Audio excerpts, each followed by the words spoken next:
வந்து ஆர்டிஃபிஷியல் இன்டெலிஜென்ஸ்ங்கிற ஒரு தொழில்நுட்பம் இன்னைக்கு வேகமா எல்லா துறைகள்லயும் இப்போ வந்து அது ஒரு வல்லுநர்கள் மட்டில இருந்து போய் இன்னைக்கு வந்து எல்லா இடத்து நம்ம ஃபோன்ல எல்லாத்துக்கும் வர ஆரம்பிச்சு. ஆனா இது பார்த்தீங்கன்னா, இது வந்து ஒரு மக்களுக்கு வரமா இது பார்க்கும்போது வரமாக இருந்தால் கூட, இத இதுல இந்த சார்பு இத வந்து அதிகமா சார்ந்து இருக்க வந்து நெறைய பேரோட சிந்தனை திறன், படைப்பாற்றல், அ அல்லது அல்லது தொழிலாளர்களுடைய வேலை செய்யும் திறன், இதெல்லாம் காலப்போக்குல வந்து இது வந்து மழுங்கடிக்க தானே செய்யும். அப்ப இத ம். எப்படி நம்ம பேலன்ஸ் பண்றது இத? இல்ல அதுதான். அந்த விவாதங்கள் தான் இப்ப போயிட்டு இருக்கு. இப்ப தொழில்நுட்பங்கள் வரும்போது, இப்போ ம். நெருப்புன்றது ஒரு தொழில்நுட்பம்.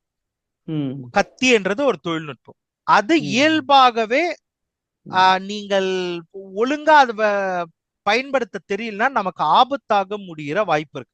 ம். தொழில்நுட்பத்த ம். பத்தி ம். இந்த புரிதல் நமக்கு இருக்கணும். அப்ப அப்படிதான் ஏஐயும். ஏஐ ம். பொதுவா வருது அப்படின்னோனே ம். அது முதல்ல ஆபத்த தான் எடுத்துட்டு வர எந்த தொழில்நுட்பமும். ம். அதை ம். நம்ம விவாதிச்சு ரெகுலேட் பண்றதின் மூலியமா தான் நம்ம வந்து அதனுடைய பயன்கள் அதிகமாவும் அதனுடைய ம். ஆபத்துகளை குறைவாகவும் பெற முடியும். இப்ப ம். ஏஐ ம். தொழில்நுட்பம் பொதுவா வந்திருக்கு. ம். ஆனால் அது வந்துட்டு எந்த மாதிரியான ஆபத்துகளை எடுத்துக்கிட்டு வரோம் அப்படிங்கிற ஆய்வுகள் இப்பதான் நடந்துகிட்டு இருக்கு. இப்போ ஓகே. அது முழுக்க வேலைகளை அழிச்சிடுமான்னா அப்படி கிடையாது. அது முழுக்க ம். மனித சமூகத்தை அழிச்சிடுமான்னா அப்படி கிடையாது. அவ்வளவு ம். அட்வான்ஸ்டாலாம் ஏஐ தொழில்நுட்பம் வரல. ம். அது என்ன ம். பண்ணலாம் அப்படின்னா சில வேலைகளுக்கு பாதிப்பை ஏற்படுத்தும்.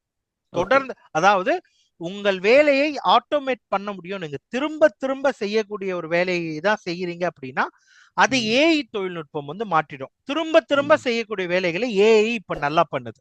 ம். ம். ஆனா கிரியேட்டிவிட்டியை பொறுத்த வரைக்கும் ஏஐ வந்து அது ஒரு விவாதத்துக்குள்ளானது. ஆனா ஏஐ வந்து பெரிய அளவு மனித கிரியேட்டிவிட்டியை வந்துட்டு அதுவால தாண்ட முடியாது. ஓகே. ஆனால் ஒரு குறிப்பிட்ட அளவு அது கிட்ட இருந்து சில விஷயங்கள்